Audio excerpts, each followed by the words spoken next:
There is another question that often gets raised, and that is, should I invest in REITs or should I invest in property directly? Should I go and buy that second property? Should I, if I have enough money, go and buy a small convenience center, maybe a small office building, maybe my own property where I'm operating my premises from? And that is another question that one needs to look at. And there are certainly a number of benefits that listed property brings over owning direct property to the individual. Certainly if one wanted to make a career of property, of adding value to a property, then yes, you've got to own the property directly. Perhaps if you're an owner-occupier of your building, there might be a strong case for owning your property directly. But if you're owning property as an asset class, saying, I'd like to have a second home, let's get some rental income, let's explore the benefits of a REIT over direct property ownership. If you own direct property, invariably you're owning it for a few reasons. One is that you are looking for an income stream coming off that property.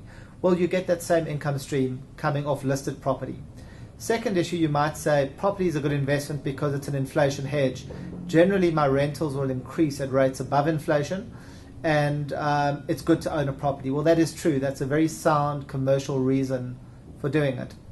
However, when you own a REIT, you have exactly that same benefit. So a REIT will still grow its income by invariably above inflation rates, and you as a shareholder in a REIT participate in that growth. Therefore, you get the inflation hedge benefits as well. Property is often a good asset class to gear against. It's a stable asset. Banks will provide funding against physical property. That's true. That's a good argument for buying physical property. There are banks that will provide funding against buying into a listed REIT product or portfolio of assets, and therefore you can get the benefits of gearing in there as well. So a lot of the inherent benefits of buying physical property, in fact, are manifest in buying REITs as well in that environment. Also, there are other benefits. So if you own one property, well, you have a concentration risk.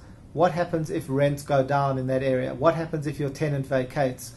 What happens if you have a leak? You've got to have fix a geyser. You have maintenance costs and issues.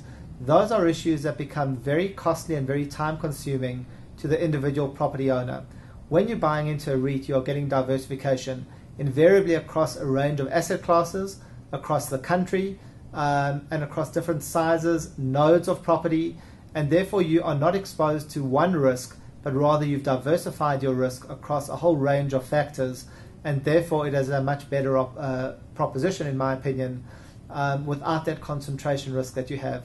It's also a lot less time consuming in order to buy into listed property than trying to manage physical property directly. So whilst I'm not saying there isn't a place for direct property ownership, certainly what we'd say is consider the intrinsic reasons as to why you want to buy it and weigh those up against the benefits that you would get from investing in a REIT, which really is investing in listed property and owning a share of the physical property assets of South Africa.